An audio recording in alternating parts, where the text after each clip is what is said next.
stretches. Nick, man, what's going on? Thank you so What much up? for joining me up on this thing. Thank you for having me on this lovely, lovely day in Brooklyn. Yeah, it's wild, man. You are literally, I look down the block and I think you're about like 4 blocks. What's your cross street? Green? Yeah. Washington and Uh, Green? So yeah. I'm Yeah. Washington and Myrtle, you know this, but yeah. Oh, yeah. Yeah. Yeah. You're right But there. here we are. We can't actually do this in person. So, Can't do it in person, but it's all good. It's all good. I'm appreciating your view. yeah. So Good view. you're not in Ohio then, right? You're sticking out at home. Home is obviously Brooklyn to you, but Home. I know Yeah. Home is your Brooklyn. roots are down in out in Cleveland. Yeah. Yeah. I mean, I'm from Ohio, but been here 12 years now, so this is home. Family's good. Yeah, we'll see. I don't know. I When don't they know. all I look mean, when they all I look mean, well, my mom's in a nursing home right now. She's been in a nursing home for a year, Yeah. and nursing homes are hotbeds for this, Yeah. and like half of the people in the nursing home have it, which is scary. In her specific nursing home. Yeah, yeah. I would I'm sure say probably most nursing homes are at that point. Yeah. Anybody that's ever been in a nursing home, you could be in the world's cleanest nursing home, but that's like being in the world's like dirtiest Louis Vuitton store. You know what I mean? It's just like this, you know what I mean? It's like, I don't even know what that means, but like one person's clean is another person's dirty, and it's just like, it's an oxymoron to say you're in like a clean nursing home. Yeah.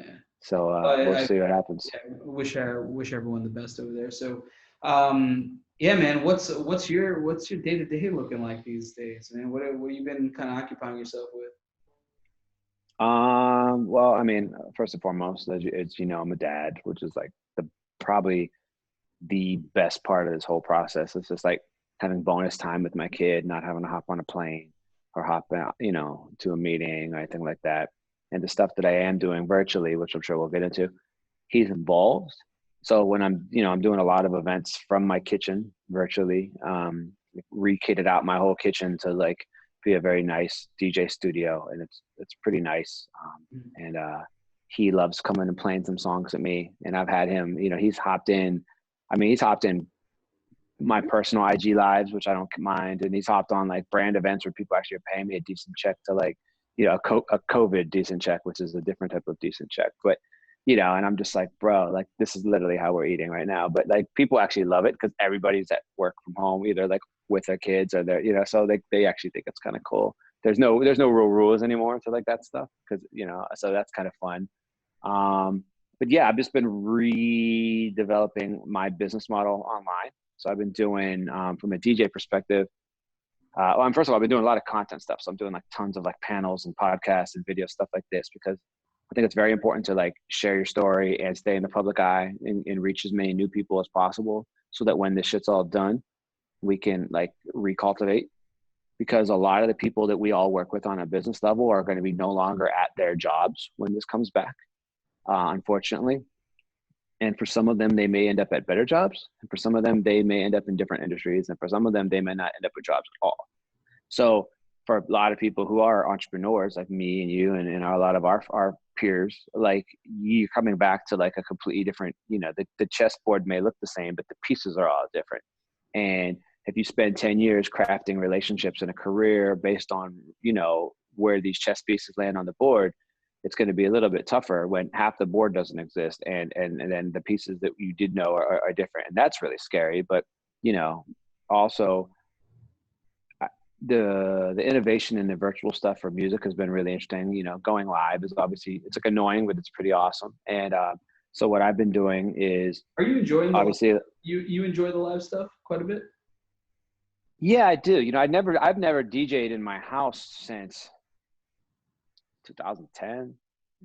Yeah. I don't even, I mean, I have old turntables that don't even work packed up somewhere in my basement. Like I don't even use them. I don't even think they literally don't even think they work. And I had to go buy like a whole new set of like DJ equipment to use up in my kitchen. And it's it's fun, you know. And now I'm kind of like, oh, I actually find myself like fucking around DJing when I never would have done that before. But I also DJed so much that I didn't really need to, you know. You know, I'm just realizing that I do want to take a quick step back, though. Of course, we're talking about DJing, and it's clear from the conversation that you are a DJ. But I why am. don't we just give a moment and introduce yourself? And you know, of course, and maybe I'll give a little context because we already did the DJ thing. Is that, you know, your IG explains it perfectly to me. It's like it's your brand's favorite DJ. But maybe you could elaborate on what it is you're all about. Sure. I am a dad, a DJ, an entrepreneur, an angel investor. I am a cat owner. My guy Hove. Just like just right from home screen. He's just like he is 17 years old. He's my guy.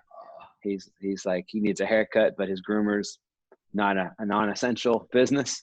so it's not really popping at the groomer right now. Yeah, my too, bro.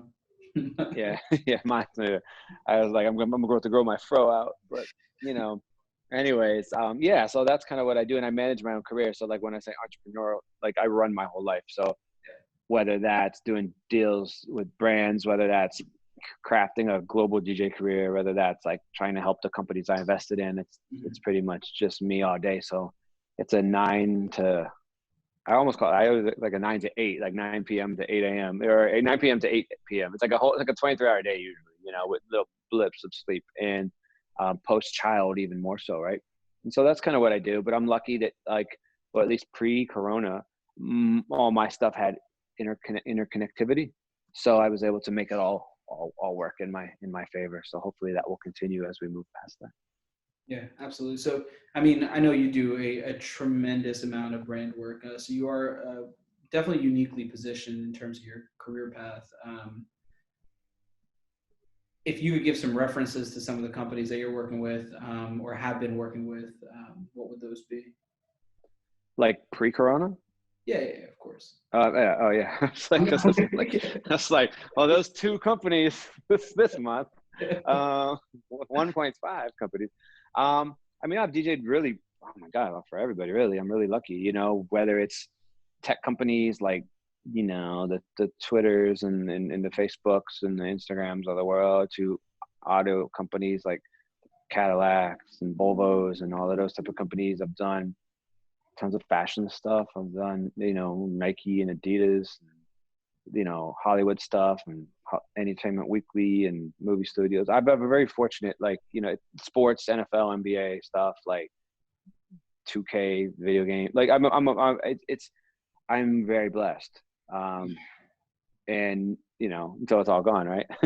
And it's gave me a very blessed platform to create a career off of, you know, or maybe my career gave me that. I mean, it's kind of like hand in hand, right? And then I used that sort of stuff to, like, you know, I'm naturally good at branding, and so by working with big brands, I was able to like leverage my brand and use that to do other things. Yeah. So now, yeah, I guess describe a little bit. I could make some hypothesis myself, but what does the business look like these days post-corona?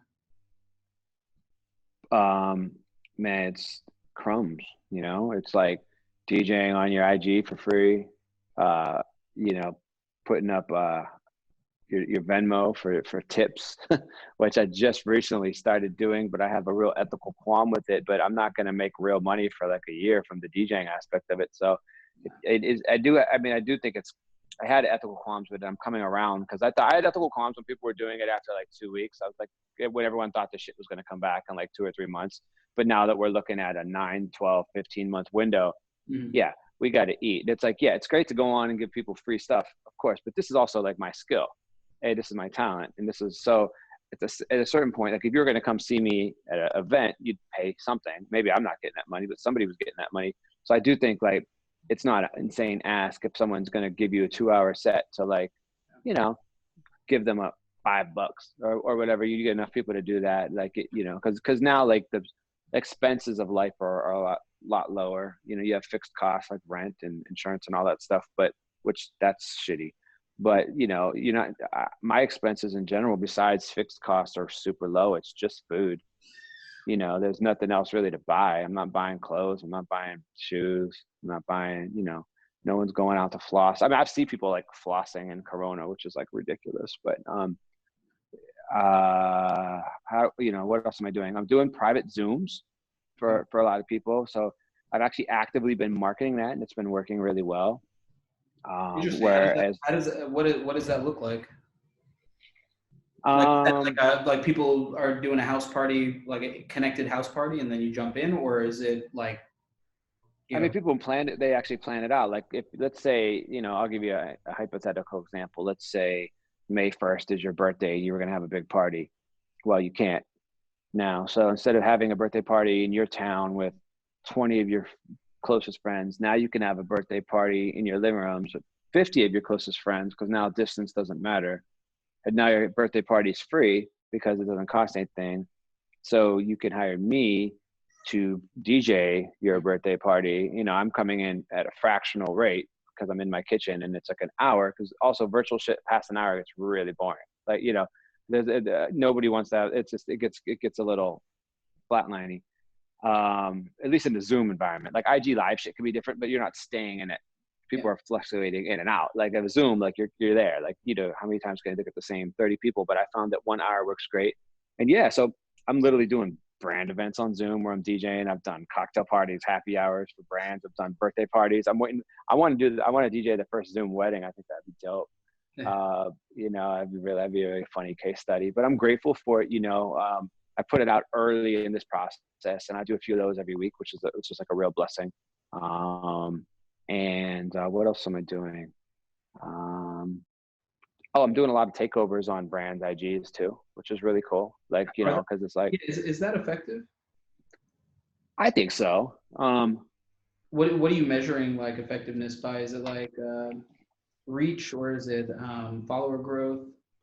What's kind of just reach? I found that you're not getting a lot of new followers just from taking over someone's IG. I've taken over IG's accounts of, a couple 100,000, and I might get like 10. It's not like that many people are watching, you know what I mean? But like, it's not necessarily the new followers you get from that hour, but I think it's just the overall awareness, because for me, it's an inches game, right? And all I need to do, any creative or any brand really at this point, I just need to be in front of new eyeballs, from a booking side as well as from an entertaining side. So I want to entertain as many people as I can during this lull, with the hopes that if I entertain 100 people that are actually entertained, one of them will net out at a job one day that can book me in real life.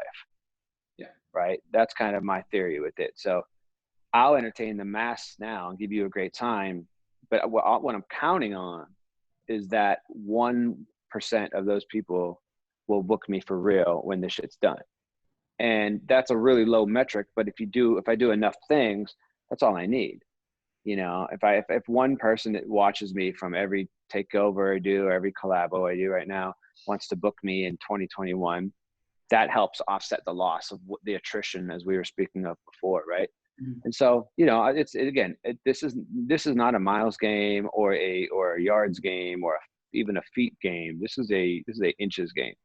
There's no big steps to be made here, but all you could do is just like take little things to position yourself better for the future. And that's what I want to do. And what I've also found really cool about this, and I've spoken about this before, it's really been fun to reconnect with the audience that I started with, that I outgrew isn't the right word, but my career outgrew the parameters of their access. Mm-hmm. So whereas I started in Ohio, like that audience obviously can't come to any of like the New York or LA or stuff that I do, because they don't live there and they're not in those industries. Secondly, then I moved here and I became like a mixtape DJ, and I was doing all like crazy hip hop. I just posted something today about this, and the reaction from it has been phenomenal. But like, those people aren't going to be able to come to like, Twitter's party on the beach in Cannes, or like, a Hollywood kind of thing, or things like that. It's not possible. I mean, I wouldn't even get in if I wasn't DJing it, So what happened was, like, as my career has gotten better, which also, you know, holistically means my ability to provide for my son has gotten better, which I know you understand better than anybody. Like, that's really what it's all about. My access to my original fan base, because I don't have the sort of career where, you know, I'm not like a Diplo where it's just like I'm going and doing shows. Right. Like, that's not my brand. That's not what people look to me for. You know, no one's. I'm not selling out arenas or festivals. That's not my thing. So there's no access point for people to come and see me. So I kind of really enjoyed connecting with my original fan base from when I started. I've enjoyed connecting with my original mixtape fan base from a decade ago. Mm-hmm. And I think as we move through this, like, I'm going to find other touch points to connect with those other people as well, because, you know, it's actually made me very happy to see how that those audiences have rode with me through the journey, you know, vicariously, if you will, and now virtually. It's nice. It's kind of a feel good story in an era of no feel good stories. Yeah, and I know, like, you released, speaking of like the mixtape side, and maybe even It's a Game of Inches. You did release something earlier this year. I think it was before COVID all kind of rocked out. Am I right or wrong on that? Do I remember that correctly? I mean, I still do mixtapes like once or twice a year, you know. Yeah. I do a lot more playlists now, honestly, because I was it's gonna like, ask you about the playlisting stuff. Like, I mean, how's that working? Like, how do you pump, you know, kind of subscribers to the playlist and things like that? just through social, you know. You just hope, like, I mean, it's tougher unless something goes on SoundCloud and stays on there and it doesn't get like taken down. Yeah. It's tough to, you know, share actual mixed content. Sure. And people don't want to go to like some site they never heard of anymore and download a bunch of stuff. It's just, no one's going to do that anymore. It doesn't matter how dope your shit is. So I find that playlists for me tend to be very efficient as well. And, you know, they're not nearly as creative, but yeah. Being someone who kind of resides in the brand collaboration sphere, from an investor standpoint, but also from professional, just being hired by so many brands and collaborations. What are you thinking? What are you seeing? Is it early enough to project when the budgets are going to come back to do, you know, a proper activation? And I don't know what a proper activation. I mean, I'm praying for fall, but like, I don't think it's going to happen. Yeah. Because people are still planning for fall. Like, they're trying.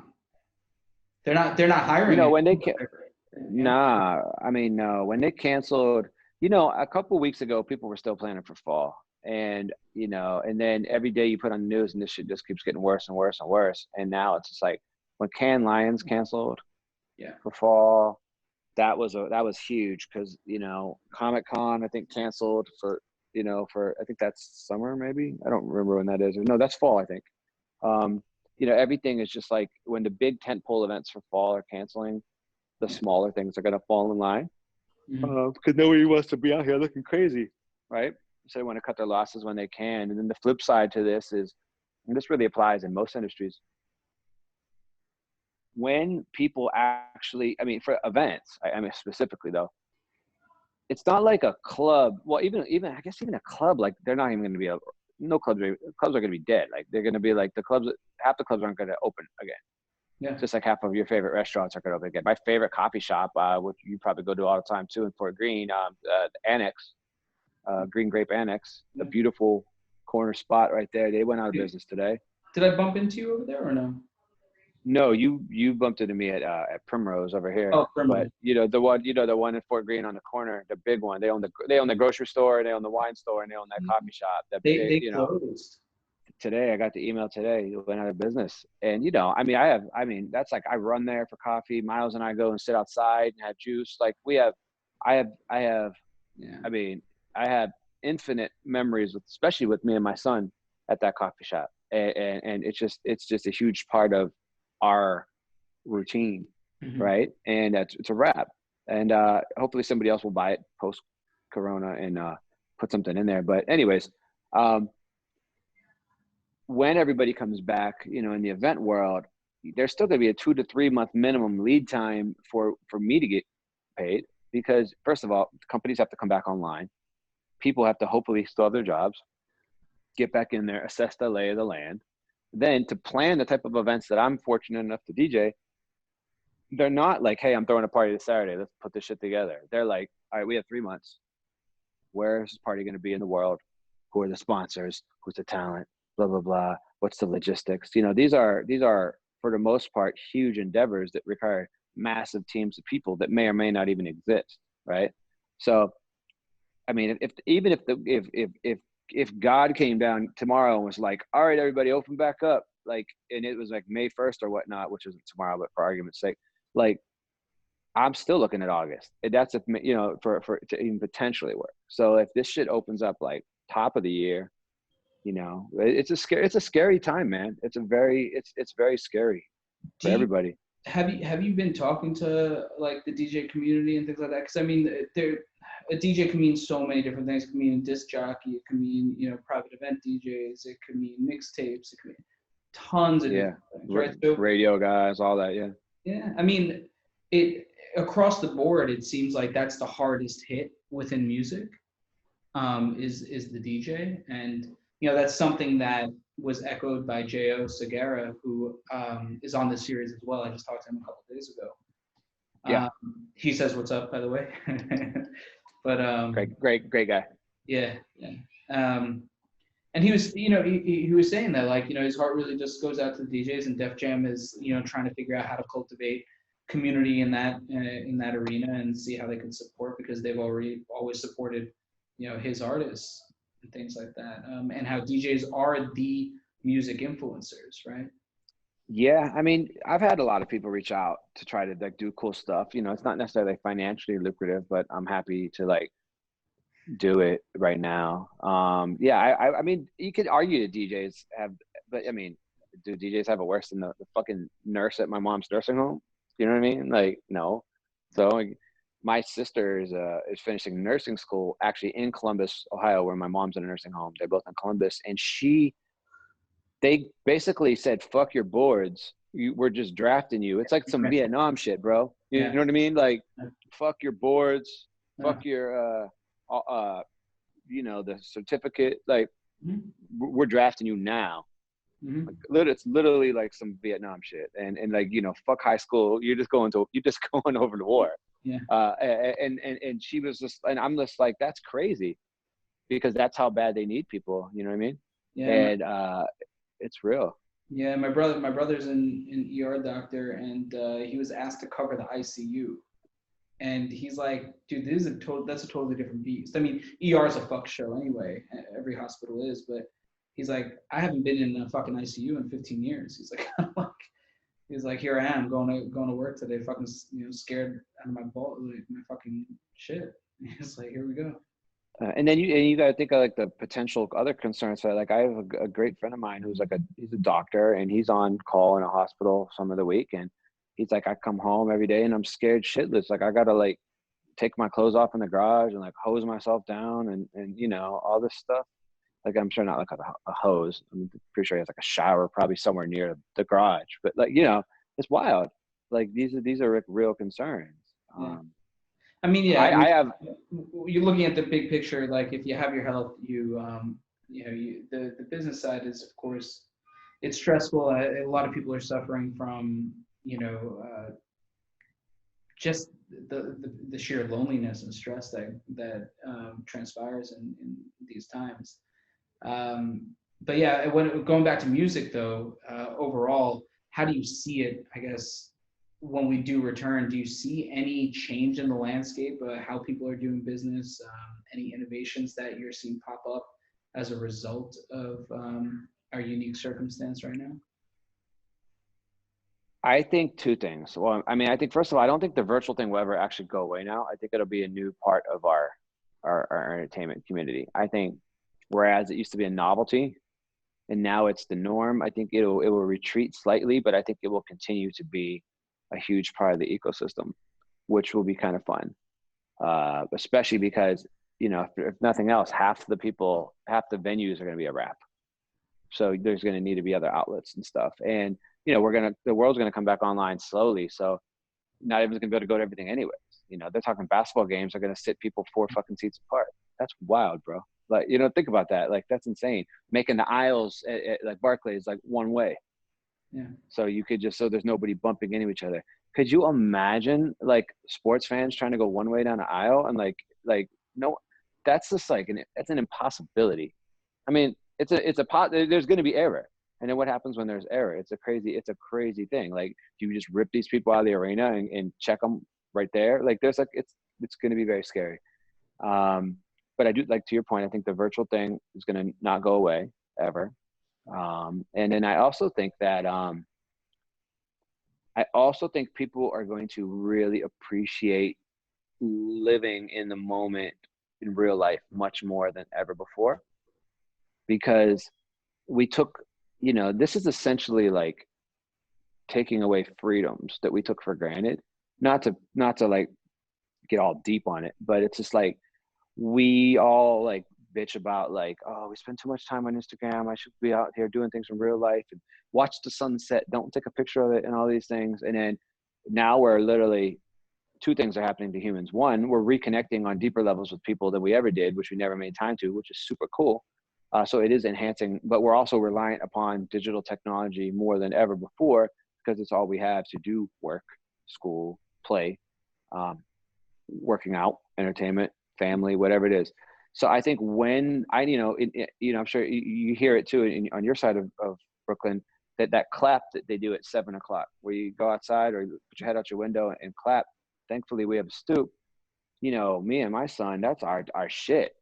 Like, I mean, we still, thankfully, we can go for a walk around. We go for a walk around the block every day, me and him. I just, we hold hands, and I don't let him stray. And over here, it's so chill. You could literally walk down the middle of the street. Yeah. And there's no cars. So we have plenty of days where we just do that. It's safer than if like, someone's walking down the street, but there's nobody on the street. But that little bit of interaction in real life with my neighbors at 7 o'clock when we do the clap is mind blowing. Right. And I mean, I still don't even know some of these people's names. But like, that wave across the street to the, I could tell you exactly who lives in that fucking house now. I don't know their names because I can't go to them and actually have the real conversation, but I'm really happy to see them every day. And I'm really happy to like wave at this girl, wave at this dude every single day, because that's my one, I'm not, you take for granted how much you can't go into a coffee shop and get a coffee now. You can't, you had that little bit of interaction. You take for granted like all of these things. And, so anyways, when we come back, I think that the in real life moments are going to be savored. Yeah. And I think you're going to find some like life-changing epiphany. I think when the first time somebody goes to a concert or maybe a great DJ performance or a museum or something that whatever touches your soul, whatever the thing is that for you artistically, I think people are going to break down and cry. Yeah. You know what I mean? I do. I think if you're the person that loved going to art galleries and you couldn't go to that shit for 2 years, when you go back into the MoMA, I think you're going to lose your shit. I think it's going to be like coming home from war and seeing your grandma or some shit like that, because, I don't want to go so far as to say like liberties are being taken away, because it's like, there's no, that's not what's happening. But in a macro sense, it is, it's going to make everything better as far as the human appreciation. Yeah, I'm looking forward to that heightened sense of community. And you already feel it, as you mentioned, like your example of the 7 o'clock salute for our essential workers and healthcare workers. I mean, I don't miss it. Like I'm out there making noise, banging on the balcony, railing, and all that. I just bought my kid a bell because like he was just like the neighbor had a bell. Yo, you know what's wild? It's so Brooklyn. My neighbor across the street, he fake DJs out his window, like older dude, Jamaican dude, and there's another guy that's a DJ like down the street. Now nobody knows like I live on the street and like I'm a DJ, so we keep that. Like I'm not trying to battle my block. I hope I would win. I don't know. Like I would like to win, maybe one day. Your block is legendary, man. I mean, yeah, it's a legendary block. Yeah. So the one guy's playing reggae every day at 7, and he always starts with Mad Cobra Flex, Time to Have Sex, which is really creepy, because unless you're like 7 o'clock. Yeah, unless you're married right now, it's probably like that's a wrap, and it's weirder with kids. But then he goes into like this reggae mixtape every night. And then there's like the other guy down the street playing like disco and Donna Summer and all that shit. And it's like super funky and breaks. And it's just like, I'm like, all right. And they're battling. And it's just like, it's so funny because everyone's like clapping, but people want to clap to the beat. But they hear like two beats. They hear like the disco shit over here and then the reggae shit over here. And then now everyone's gentrified. So the block's half white. So everybody's off beat. White people would like, not me, but white people clap on like the 1 and the 3, and like you're supposed to clap on the 2 and the 4, but like most white people don't because they can't figure it out. You know, there's like great YouTube videos of like white people at concerts just like fucking it up, you know. And I'm just like, my mom's one of them. I was probably one of them before I was a DJ, to be honest with you. And so watching my gentrified block trying to clap to like reggae and funk offbeat with 2 things, it's a pretty great fucking experience. And my kid was like, can't seem to figure it out either. So I'm just like, we're just gonna get you a bell. He's gonna be a bellwether. You're just gonna ring that shit, and you know, we'll keep it going like that. And yeah, so it's kind of fun. Oh man. So anyhow, Mick Batyske, thank you so much for being on with us. You know, sharing your kind of experiences through this whole thing. Everyone has their own unique reality, and you know, we hope the best for you and of course your son and everybody around you, man. Thank you. Same to you. It'll be all good, man. We're just gonna we'll just all figure it out together. Yeah, I mean, right. You know, we're both wearing hoodies, chilling. Like, you know, this is a different world. You know, like it's just like this is how we're just cash right now. Are you taking walks around like Fort Greene Park or any of that stuff? I run around Fort Greene. I do a run every day. I try to avoid the park because there's a lot of people that like don't know how to distance. Yeah. You know, if I run by the park, I need to control my inputs of my run. So like, if I can't, I have to run where there's nobody, and I'll run on the street. I space it out. There's still people running without masks, which is fucking moronic. Yeah. You know, I want to trip them, but it's actually not that bad running with a mask. It's not terrible. No, it's not. I have a mask that's really good. I have one mask that was the wrong mask to run in, and I couldn't even breathe at all. And I was like, that was bad. So I switched. You know, I actually run in like the little hospital mask because like not an N95, but like because it's breathable. No, you can't go running in like yeah. And those are pretty easy to get at this point now. It's not like a month ago. Like the N95s are still hard to get. I have one of those in the stash, but I pray I never need it. You know, but I have nicer masks for when I have to like. Nicer masks. You know what I mean? Like I have a mask that's like actually like a mask I would wear. It's not a disposable mask. You know, I don't have anybody. I can go Gucci mask. You know, but people are crazy at the park, man. Like I run the steps at Fort Greene Park a lot, but people don't know how to distance. So I have to do it early in the morning when there's like 3 people in the park. Because I'm mind blown by that. I've seen families and people just walk around the park. They still don't give a fuck. Yeah. And I'm just like, what are you doing? Yeah. Some crazy shit. So anyways, it's all going to be good, man. We're going to figure it out. Thank you for having me. Yeah, whenever it permits, look forward to seeing you in real life. Look forward to at whatever coffee shop is left in our neighborhood. Real life. I am kind of sick of these Insta lives. I'm fucking fatigued by them. Although me too, but I'm grateful for them. I'll pop into yours just to see like how Miles is rocking. Let's tell you the truth. Yeah, we've been doing our Sunday thing. I don't know. I might bring that back. We didn't do it last Sunday, but like we might bring it back. Like it's kind of fun, you know. But the thing is, like I said, he pops in on all my shit now. So like, you know, I'm doing a big takeover for this party site next Wednesday, and you know, who knows, he might pop in. And it's just like, you know, I'm doing a party next Thursday for like a big TV show, and they're doing a rap party for a season end party on IG Live, and I'm happy to do it, but I'm like, I had my kid that day. So, you know, there's a very good, and it's like at 7, you know, so there's a very good chance he's gonna pop in. And, you know, if that Netflix runs out and he needs to change the show, like I got to like put on a longer song. I'll be right back. But it's an equalizing thing. I said, it's no different than anybody else's reality right now. So everybody gets it, and we just make the best of it, man. Yeah. All right, cool. Well, thank you so much. Really appreciate the time, and I know everybody else as well. Absolutely.